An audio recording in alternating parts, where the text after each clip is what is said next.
Liverpool, they're a football club steeped in history of spine-tingling glory and at times truly heartbreaking tragedy. But when you are part of Liverpool Football Club, you'll never walk alone.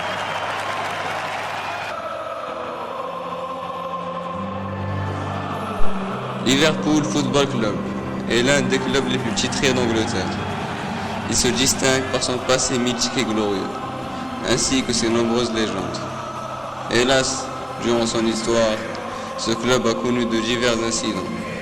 Parmi eux, le triste drame de Hillsborough en 1989.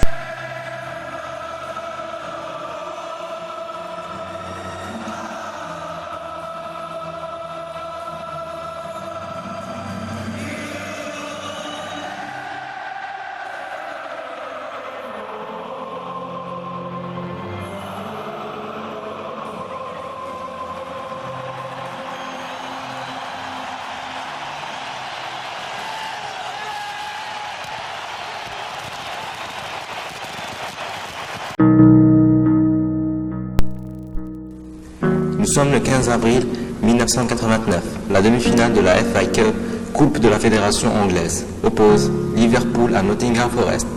Le match se joue en terrain neutre, à Sheffield, dans le stade de Hillsborough. Ce stade, comme tous les autres stades anglais, a été équipé de clôtures entre les gradins et la pelouse à cause du hooliganisme présent dans le pays.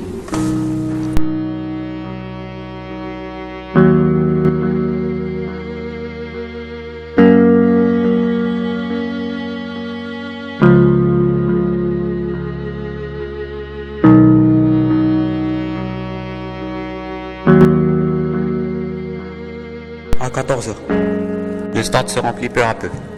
Les parties réservées au club de Nottingham Forest sont plus remplies que celles allouées aux fans de Liverpool, vu que le lieu du match est plus proche de Nottingham que de Liverpool. Pendant ce temps-là, justement, un train spécial de supporters de Liverpool vient d'arriver à la station ferroviaire de Wesley Bridge.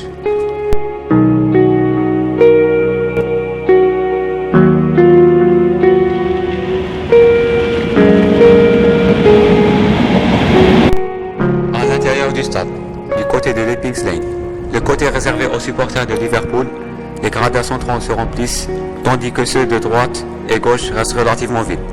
On demande aux supporters de s'avancer pour laisser de l'espace derrière. 12 000 supporters sont déjà là à 3/4 d'heure du début du match.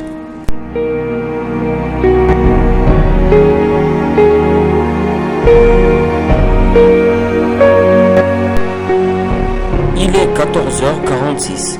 La foule commence à devenir incontrôlable. Le superintendant Marshall a fait venir un Land Rover pour s'adresser aux supporters. Il demande alors l'ouverture des portes de sortie du stade pour diminuer la pression sur les tourniquets d'entrée, réduisant ainsi les risques d'accident. Ces requêtes furent refusées catégoriquement par la tour de contrôle.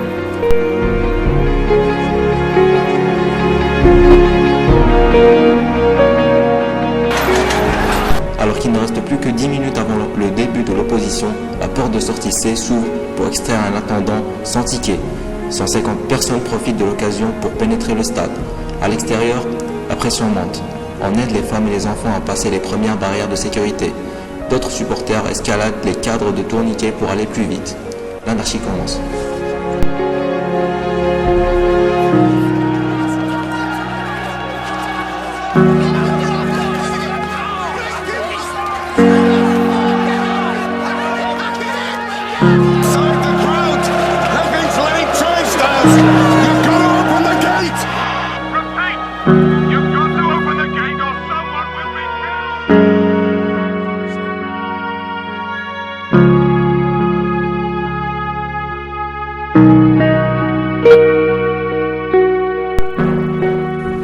Quelques minutes plus tard, cette porte s'ouvre finalement suite aux demandes répétées du superintendant Marshall et voit 5000 supporters des Reds passer à travers. Ils se dirigent pour la plupart vers l'enclos central, déjà assez rempli.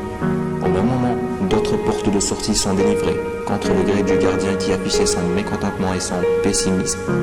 À l'intérieur, les joueurs des deux clubs foulent la pelouse. Le coup d'envoi n'est qu'à 5 minutes.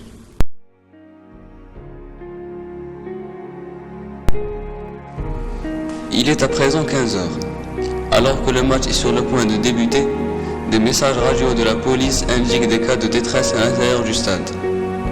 La salle de contrôle répond négativement. Aucun incident n'est à déplorer selon eux. Cela ne va pas durer longtemps. 5 minutes plus tard, une personne court vers l'arbitre du match. Cette personne est le chargé de la sécurité du stade, qui lui demande d'arrêter la rencontre. Dans l'enclos central de l'Eppings Lane, la charge était telle que les supporters se voient poussés vers les clôtures, souffrant d'asphyxie et de coups multiples. Certains essaient de sauver leurs existences en sautant par-dessus les clôtures.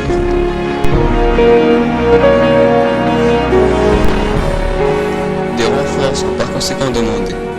Le QG de la police du South Yorkshire apprend la nouvelle. 42 ambulances sont envoyées vers le lieu du drame. Entre-temps, une chaîne humaine est organisée pour apporter de l'aide aux supporters de la ville du Merseyside.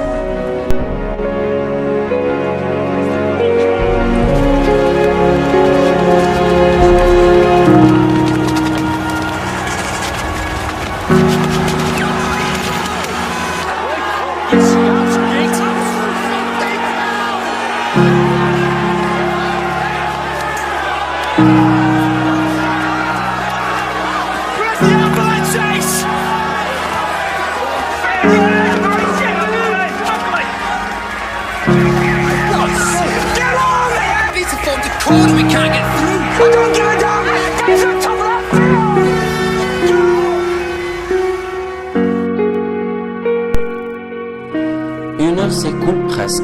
La situation n'est toujours pas réglée. Le manager du club de Liverpool, lui, demande à la foule de se calmer et d'apporter leur aide aux autorités pour secourir les victimes de cet événement tragique.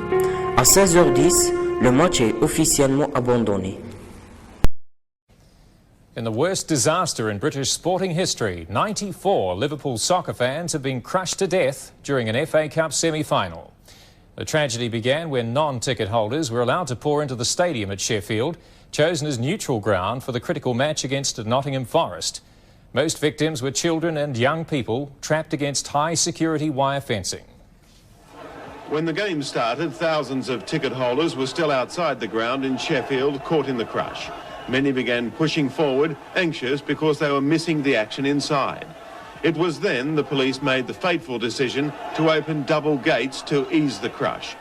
They were worried things had become so out of control people would be badly injured.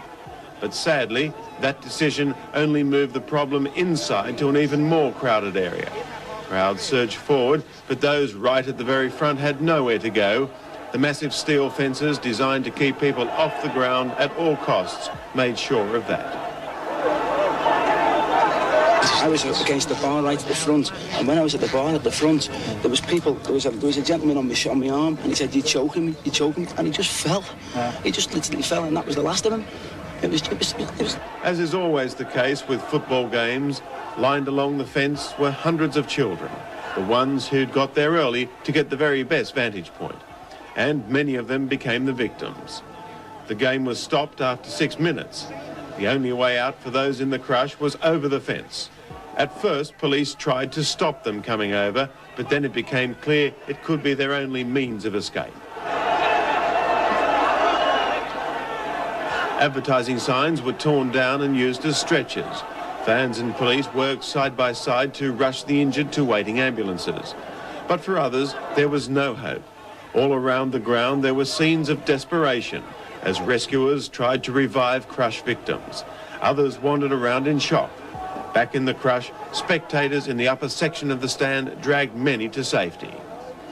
The match was eventually abandoned. There was never any question of a restart.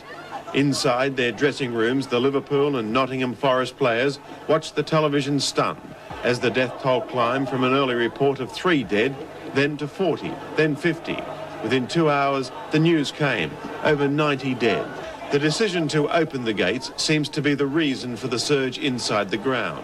But police say they're not admitting full responsibility just yet. I'm unaware of any connection between the opening of the gate and the surge on the stand. The mangled crowd barriers still litter the ground tonight, and here, evidence of how they eventually got most of the people out by breaking through the fence using wire cutters. The operation over, the police involved sat in a sort of stunned silence, many obviously still in shock. More than 200 people were taken to hospital. 120 of those are still being treated overnight. The English football clubs have worked hard over the past 18 months trying to improve their image, and even though this incident cannot be directly attributed to football hooligans, the game's reputation surely once again has plummeted. In Britain, Robert Penfold, National 9 News. Cet événement tragique a secoué le Royaume-Uni, laissant pour l'instant 94 morts. Ce bilan va s'alourdir après que Lee Nicole, jeune fille de 14 ans, décède le 19 avril. 19 avril, où la une du journal local The Sun indique que les fans de Liverpool qui étaient ivres sont à blâmer. En août de la même année, le Lord Taylor, juge en chef d'Angleterre et de Royaume-Uni, publie un rapport sur l'événement dans lequel il met la responsabilité sur la police passive. Une police qui n'a pas su gérer la foule, notamment en échouant à fermer la porte C et en accusant les supporters. Dans ce même rapport, le Lord suggère la suppression des clôtures mises en place entre les pelouses et les gradins des stades anglais, ainsi que la généralisation des places assises dans les stades. Les enquêtes débutent officiellement en avril 1990. À l'issue des investigations, il ne fut pas possible d'effectuer les poursuites judiciaires. Les preuves étaient insuffisantes. Le verdict fut donc que l'incident était un pur accident.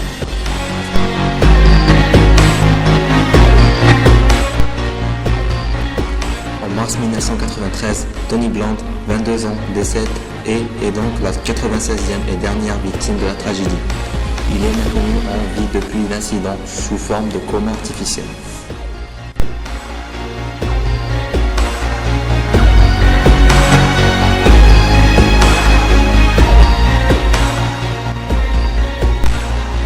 On n'entenda plus parler du drame de Hillsborough, outre dans les dates d'anniversaire où certains hommages furent rendus aux victimes. Jusqu'en 2009, où un comité indépendant a été mis en place pour les 20 ans de l'incident. Ce comité remet en question la crédibilité des enquêtes originales.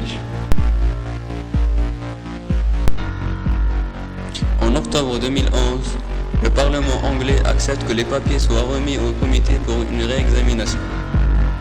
La contre-enquête va durer près d'une année et se conclut en remettant la faute sur la police qui a falsifié des documents et accusé des innocents. Toujours selon ce même rapport, 41 supporters auraient pu être sauvés si la police avait fait son travail correctement. Un mois plus tard, le directeur des poursuites publiques indiquait la recherche de preuves supplémentaires pour retenir les charges contre la police du South Yorkshire.